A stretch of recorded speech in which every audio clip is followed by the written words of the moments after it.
আলহামদুলিল্লাহ, আমরা বাংলাদেশ খেলাফত মজলিস ও খেলাফত যুব মজলিসের পক্ষ থেকে এসেছিলাম পাকশি ডিআরএম স্যারের নিকটে, বিভাগীয় ব্যবস্থাপক মহাব্যবস্থাপক এর নিকটে। আমরা পাবনা এক্সপ্রেস নামে যে ট্রেনটি চালু হতে যাচ্ছে আগামী আগস্ট মাসে, এটার জন্য ঈশ্বরদী জংশন স্টেশনে যাত্রা বিরতি 2 মিনিট দেয়, এটার আমরা আবেদন জানিয়েছি। এবং আমাদের পাবনা ঈশ্বরদী বাইপাস স্টেশন হয়ে যে ট্রেনগুলো ঢাকাতে যায় কিন্তু যাত্রাবিরতি দেয় না, এই ট্রেনগুলোর আবেদনও আমরা এখানে দিয়েছি। তো স্যার আমাদেরকে আশ্বস্ত করেছেন যে এই বিষয়ে আমরা আমাদের ঊর্ধ্বতন কর্তৃপক্ষ যারা আছেন তাদের সঙ্গে কথা বলে আমরা এই ব্যাপারে চেষ্টা করব। আর রাজশাহী থেকে আমাদের যে ট্রেনগুলো আসে ঈশ্বরদী হয়ে ঢাকাতে যায়, এই ট্রেনগুলোর আসন সংখ্যা ঈশ্বরদী বাইপাসে খুবই কম। তো ডিআরএম স্যারের পক্ষ থেকে তিনি এটা আমাদেরকে আশ্বস্ত করেছেন যে এটা অবশ্যই আপনাদের যৌক্তিক দাবি। ঈশ্বরদী এখানে বাইপাস স্টেশনের যারা যাতায়াত করে বাইপাস স্টেশন হয়ে ঢাকাতে, তাদের জন্য আমরা এখানকার আসন সংখ্যা বৃদ্ধি করে দেবো ইনশাআল্লাহ। পুরোপুরি হচ্ছে এটা আমাদের ডিসিশন মেকার যারা আছে তাদের বিষয়। হ্যাঁ, এটা কিন্তু পুরোটাই হচ্ছে ডিসিশন। আমাদের যদি বলে যে পাবনা ইস্যুটি চলে, আমাদের কিন্তু আমরা কিন্তু বলেছি আমরা অপারেটিং ডিপার্টমেন্ট, আমরা কিন্তু ডিসিশন মেকিং কোনো ডিভিশন এটা না। এটা অনেক হয়তো মানে ভুল করে বুঝতে। আমাদেরকে যদি বলা যায় এইটা দেওয়া হলে তুমি চালা, আমার চালাইতে হবে, আমি কিন্তু বলবো না যে আমি এটা চালাতে পারবো না। আমরা যদি বলি ঈশ্বরদী পর্যন্ত, তাহলে আমি ঈশ্বরদী পর্যন্ত আনতে পারবো। ঈশ্বরদী হলে আমারও সুবিধা তো, কারণ আমি প্রত্যেকটা স্টেশনে আমার মেনটেনেন্স করতে হবে, আমি তো চাবই, কিন্তু আমি মুখ দিয়ে কিন্তু বলবো না, কারণ আমি ডিসিশন মেকার না। ঠিক আছে, এখানে ডিসিশন মেকিং এ যেটা হয় ফিজিবিলিটি স্টাডি হয়, বা এক্সপ্রেস ট্রেনটার নাম হচ্ছে পাবনা। এই পাবনা এক্সপ্রেস ট্রেনটা মানে যেইভাবে সিদ্ধান্ত হয় আমরা ওইভাবেই চালাবো। সেটা ঈশ্বরদীও হতে পারে, সেটা মাঝগ্রাম হয়ে যেতে পারে, আবার অন্যভাবে হতে পারে।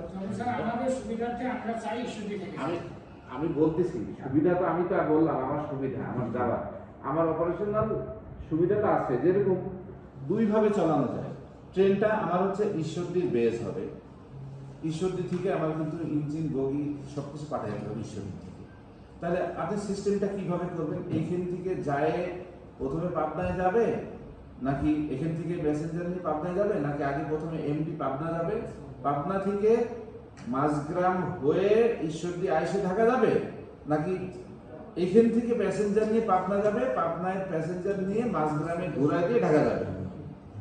ঠিক আছে, দুইটা। আবার আসার সময় সেম, প্রথমে ঈশ্বরদী ঢুকবে নাকি প্রথমে পাবনা ঢুকবে? আমি চাবো আসার সময় অবশ্যই প্রথমে পাবনা ঢুকবে, কারণ আমার জিনিসটাকে যদি আমি প্রথমে ঈশ্বরদী নিয়ে তারপরে পাবনা নেই, সেই জিনিসটা যেটা হবে আমার পাবনা আসার পর আমার এই ইঞ্জিনটাকে নিয়ে আবার যেতে আসতে হবে পাবনা। আমি আমার অপারেশনের দিক থেকে চেষ্টা করব আমার ট্রেন এমটি যেন না চলে। এবং আরেকটা জিনিস বুঝতে হবে, এটা পাবনা আপনারা তো ঈশ্বরদী প্রায় 150 বছর ধরে সুযোগ পাচ্ছেন, তাদের তো একটা লাইন একটা ট্রেন দাবি করছে, ওটার মধ্যেও আমরা এখনো বলবো না, এটা যেইভাবে সিদ্ধান্ত আসবে আমরা ওইভাবে চালাবো। তবে আমাদের জন্য তো বললে যে সুবিধা কোনটা বললেন যে আচ্ছা আসলে বিষয়টা আছে কি জানেন, আমাদের তো এই যে 766 এটা ট্রেন চলে প্রায় 400-450 কিলোমিটার। 66 তো বুঝতে পারছেন, নীলসাগর। জি স্যার। এখন আসা যাওয়া সব মিলায় ইন্টারসিটিতে সবসময় আমরা এক্সপেক্ট করি যে এটা কম না, মানে আপনার স্টপেজটা কম। তো ঈশ্বরদী বাইপাসে যথেষ্ট ট্রেন থামে, আবার যেগুলো থামে না, যেমন 771-এর কথা বললেন রংপুর হচ্ছে সবচেয়ে ফার্দেস্ট স্ট্যান্ডার্ড, এটা আরো স্টপেজ কমানো দরকার, এগুলো বাড়ানোর কোনো সুযোগ নাই। কারণ আমরা বললাম না 24 ঘন্টায় একদিন, কারণ তারা হচ্ছে উত্তরবঙ্গ সবচেয়ে দূরে, তাদের সার্ভিসটা আমাদের দেখা উচিত। আমাদের একটু মানে ওপেন মাইন্ডেড হতে হবে যে ওরা অনেক দূরে থাকে। জি স্যার, ওদের ফ্যাসিলিটি চিন্তা না করে আমি আমার ফ্যাসিলিটি, আমি এখান থেকে উঠবো, আমি এখান থেকে ট্রেনে যেতে পারবো, আমি এখান থেকে বাসে যেতে পারবো, আবার নৌকাতে মানে যেতে পারবো, অনেক ওয়ে আছে। আমি এদিক দিয়েও যেতে পারবো, আমি পদ্মা দিয়ে যেতে পারবো। ওদের কিন্তু একটা ট্রেনও কিন্তু একটা। আপনি আজকে একটা ট্রেন, এদিকে ট্রেন মিস করলেন, আমি চিত্রা দিয়ে উঠলাম, বা এদিকে মিস করলাম আমি মধুমতিতে উঠলাম। ওদের কিন্তু একটা, ওদের দিকটা আমাদের খেয়াল রাখতে হবে। কিন্তু আমরা যদি ওই যে মানে এগুলা যেমন যে এগুলো সব হচ্ছে ইসে যে বুড়িমারি, একতা, দ্রুতযান, ঠিক আছে, এই জিনিসগুলো এরা হচ্ছে 500 কিলোমিটার চলে। যেমন বুড়িমারি চলে হচ্ছে বাংলাদেশের সবচেয়ে বড় রুট, তারপরের রুটটা হচ্ছে চিলাহাটের রুট, পঞ্চগড়ের রুটটা বড়, পঞ্চগড় 500 পার হয়ে যায় মোটামুটি, 500 কাছাকাছি। তো এদের দিকটা কিন্তু আমাদের আসলে বিবেচনা করা দরকার। কারণ আমাদের শর্ট রুটের ট্রেন আছে, আমাদের দেখেন আপনার চলতেছে, পদ্মা চলতেছে, সিলসিটি চলতেছে, আর কি কি জানা আছে, পদ্মা সিলসিটি আর রাইতে হচ্ছে বনলতা আছে, বনলতা আছে নন স্টপ ট্রেন। এজন্য ওরাও কিন্তু দেখেন চাঁপাইনবাবগঞ্জ, ওরাও কিন্তু ফার্স্ট স্ট্যান্ডে। তারপরে যেটা হচ্ছে ঈশ্বরের ডিজি নাই, এই জিনিসটা আসলে ওইভাবেই করা হয়েছে। কারণ এরপরে কয়দিন পর কিন্তু চালু হবে, ডাবল লাইন। আমি আপনাকে বলি, ডাবল লাইন চালু হবে, আবার হচ্ছে ওখান থেকে কিন্তু সিরাজগঞ্জের লাইন হবে, এই রেলের কিন্তু থাকবে না। সুতরাং এটা নিয়ে আমার মনে হয় যে আর অরিত হওয়ার কিছু নাই। ইনশাআল্লাহ খুব অদূর ভবিষ্যতে আমরা বা আমাদের পরবর্তী প্রজন্ম অনেক ভালো একটা রেল সার্ভিস পাবে। কিছু সিট বাড়ায় দেওয়া যায় কিন্তু এইখানে ধূমকেতুতে, রাত্রেবেলা তো মানুষ দাঁড়ায় যেতে পারে না, কষ্ট হয়। ধূমকেতুতে দেওয়া যায় কিন্তু এটা।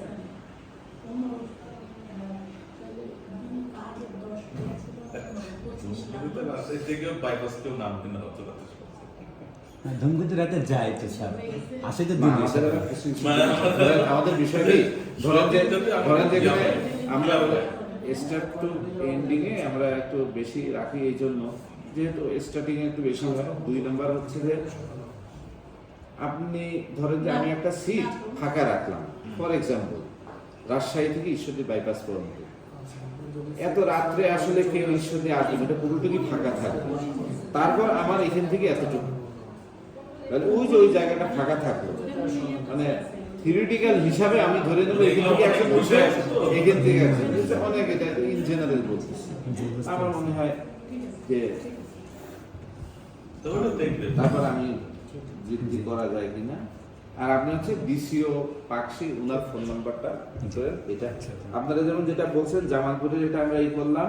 আর হচ্ছে যে আসনের কথাটা একটু বৃদ্ধি, আর হচ্ছে রাতের বেলা যে ঈশ্বরদীতে ঢাকার যে ট্রেন, এটা আমরাও লিখতে পারি, যেহেতু 200 কোচ আসতেছে, এটা আমরাও লিখতে পারি।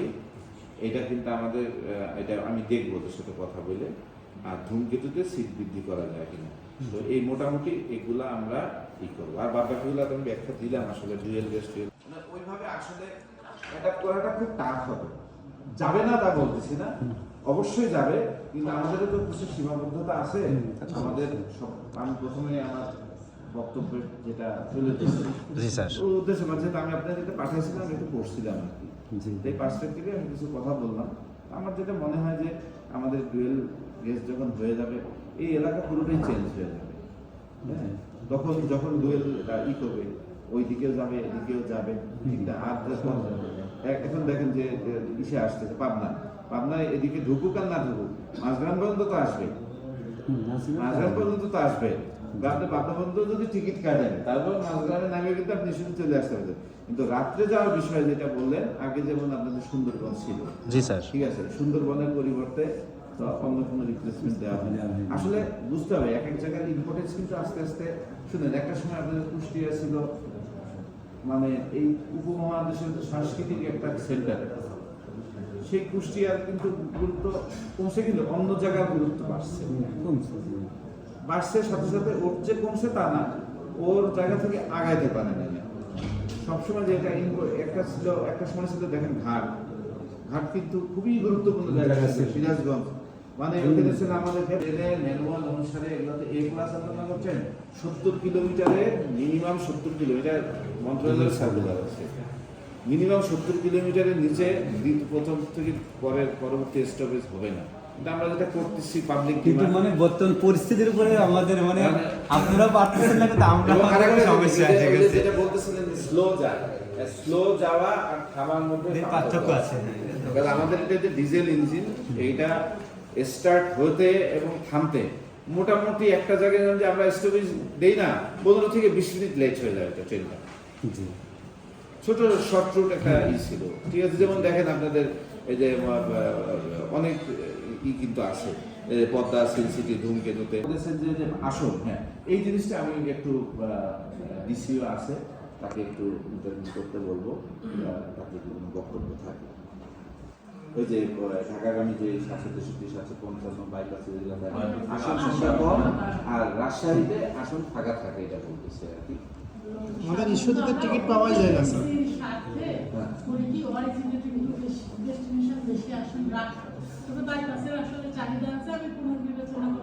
এইটা আমরা পুনর্বিবেচনার জন্য আমরা এটার একটা আপনাদের ইটা দিয়ে ওটার উপরে আপনি কি আমাকে একটু লিখিত দিতে পারবেন একটা? যুব মজলিসের পক্ষ থেকে এসেছিলাম পাকশি ডিআরএম স্যারের নিকটে, বিভাগীয় ব্যবস্থাপক মহাব্যবস্থাপক এর নিকটে আমরা পাবনা এক্সপ্রেস নামে যে ট্রেনটি চালু হতে যাচ্ছে আগামী আগস্ট মাসে, এটা যেন ঈশ্বরদী জংশন স্টেশনে যাত্রা বিরতি 2 মিনিট দেয়, এটার আমরা আবেদন জানিয়েছি। এবং আমাদের পাবনা ঈশ্বরদী বাইপাস স্টেশন হয়ে যে ট্রেনগুলো ঢাকাতে যায় কিন্তু যাত্রাবিরতি দেয় না, এই ট্রেনগুলোর আবেদনও আমরা এখানে দিয়েছি। তো স্যার আমাদেরকে আশ্বস্ত করেছেন যে এই বিষয়ে আমরা আমাদের ঊর্ধ্বতন কর্তৃপক্ষ যারা আছেন তাদের সঙ্গে কথা বলে আমরা এ ব্যাপারে চেষ্টা করব। আর রাজশাহী থেকে আমাদের যে ট্রেনগুলো আসে ঈশ্বরদী হয়ে ঢাকাতে যায়, এই ট্রেনগুলোর আসন সংখ্যা ঈশ্বরদী বাইপাসে খুবই কম। তো ডিআরএম স্যারের পক্ষ থেকে তিনি এটা আমাদেরকে আশ্বস্ত করেছেন যে এটা অবশ্যই আপনাদের যৌক্তিক দাবি। ঈশ্বরদী এখানে বাইপাস স্টেশনের যারা যাতায়াত করে বাইপাস স্টেশন হয়ে ঢাকাতে, তাদের জন্য আমরা এখানকার আসন সংখ্যা বৃদ্ধি করে দেবো ইনশাআল্লাহ। চোর আমদানি হয়েছে ঈশ্বরদীতে, যারা আমাদের লোকোশেডে চুরি করে, আমাদের এই যে ওয়াশফিটে চুরি করে, আমাদের ইলেকট্রিক চুরি করে, আমাদের সিগন্যালের ইকুইপমেন্ট চুরি করে, এই চোর। আপনারা যেহেতু দেখে এলাকা আমি যা বুঝলাম আপনি সবাই ঈশ্বরদী, হ্যাঁ এটা কিন্তু একটা সামাজিক একটা বিষয় যে আমার বাসার জিনিস চুরি হয়ে যাচ্ছে, এটা তো সবার। আপনি ব্যবহার করতেছেন 150 বছর ধরে, আমি ব্যবহার করতেছি, আমি চাকরি করতেছি, হ্যাঁ আপনি এখানে উঠতেছেন, আমি উঠতেছি। আমাদের এলাকাবাসীর মধ্যে থেকে কিছু চোর বাইরে থেকে আমদানি হয়ে আমাদের এই যে জিনিসগুলো চুরি করে নিয়ে যাচ্ছে। আমাদের মানে কিসের আমাদের দুর্বলতার সুযোগ নেই, আমরা সঠিক মতো আমরা মানে ম্যান পাওয়ার দিতে পারতেছি না হয়তো, বা আমাদের আরএনবি দিতে পারতেছি না, বা আমরা ওইভাবেই করতে পারছি না। কিন্তু তার বলে কি একবারে প্রোটেক্টেড জায়গা থেকে চুরি করে নিয়ে যাবে? সম্প্রতি আমরা ফেসবুকে বেশ কয়েকটা দেখেছি যে ঈশ্বরদী জংশন ইয়ার্ডের আশেপাশে প্রচুর পরিমাণে নেশাগ্রস্ত বা মধ্যে বয়সের কিছু ছেলেরা, এরা কিন্তু এটা একটা সামাজিক আচরণ করতেছে। আপনারা শুনেন, আমরা কিন্তু এখানে বিদেশি, যে যাই হোক আমরা কিন্তু বিদেশি, জাস্ট ফরেনার। এখানে চাকরি করতেছি কলেজ বছর, এলাকাটা কিন্তু আপনাদের। এবং বাংলাদেশের আর্থসামাজিক অবস্থা এমনভাবে ডেভেলপ, আপনি সমাজ বাদ দিয়ে আপনি ইকোনমিক চিন্তা করতে পারবেন না, সম্ভব না। আমি তো চাবই, কিন্তু আমি মুখ দিয়ে কিন্তু বলবো না, কারণ আমি ডিসিশন মেকার না। ঠিক আছে, এখানে ডিসিশন মেকিং এ যেটা হয় ফিজিবিলিটি স্টাডি হয়, বা এক্সপ্রেস ট্রেনটার নাম হচ্ছে পাটনা। এই পাটনা এক্সপ্রেস ট্রেনটা মানে যেইভাবে সিদ্ধান্ত হবে আমরা ওইভাবেই চালাবো। এটা ঈশ্বরদীয় হতে পারে, সেটা মাঝগ্রাম হয়ে যেতে পারে, আবার এটা অন্যভাবে হতে পারে। আমি বলতেছি সুবিধা তো আমি তো বললাম আমার সুবিধা, আমার যাওয়ার, আমার অপারেশনাল সুবিধা তো আছে। যেরকম 2 ভাবে চালানো যায়, ট্রেনটা আমার হচ্ছে ঈশ্বরদীর বেজ হবে, ঈশ্বরদী থেকে আমার কিন্তু ইঞ্জিন বগি সব কিছু পাঠাইতে হবে ঈশ্বরদী থেকে। তাহলে আপনি সিস্টেমটা কিভাবে করবেন? এইখান থেকে যায় প্রথমে পাবনায় যাবে, নাকি এখান থেকে প্যাসেঞ্জার নিয়ে পাবনায় যাবে, নাকি আগে প্রথমে এমডি পাবনা যাবে, পাবনা থেকে মাঝগ্রাম হয়ে ঈশ্বরদী আইসে ঢাকা যাবে, নাকি এখান থেকে প্যাসেঞ্জার নিয়ে পাবনা যাবে, পাবনায় প্যাসেঞ্জার নিয়ে মাঝগ্রামে ঘুরাই দিয়ে ঢাকা যাবে? ঠিক আছে, দুইটা আছে। আবার আসার সময় সেম, প্রথমে ঈশ্বরদী ঢুকবে নাকি প্রথমে পাবনা ঢুকবে? কারণ আমি চাবো আসার সময় অবশ্যই প্রথমে পাবনা ঢুকবো, কারণ আমার জিনিসটাকে যদি আমি প্রথমে ঈশ্বরদী নিয়ে তারপরে পাবনা নেই, সেই জিনিসটা যেটা হবে, আমার পাবনায় আসার পর আমার এই জিনটাকে নিয়ে আবার যেতে আসতে হবে পাবনা। তা আমি আমার অপারেশনের দিক থেকে চেষ্টা করব আমার ট্রেন এমটি যেন না চলে। এবং আরেকটা জিনিস বুঝতে হবে, এটা পাবনা আপনারা তো ঈশ্বরদী প্রায় 150 বছর ধরে সুযোগ পাচ্ছেন, তাদের তো একটা লাইন একটা ট্রেন দাবি করছে, ওটার মধ্যেও আমরা এখনো বলবো না, এটা যেইভাবে সিদ্ধান্ত আসবে আমরা ওইভাবে চালাবো। তবে আমাদের জন্য তো বললে যে সুবিধা কোনটা হয়, যেইভাবে সিদ্ধান্ত আসবে আমরা ওইভাবে চালাবো। এই বিষয়ে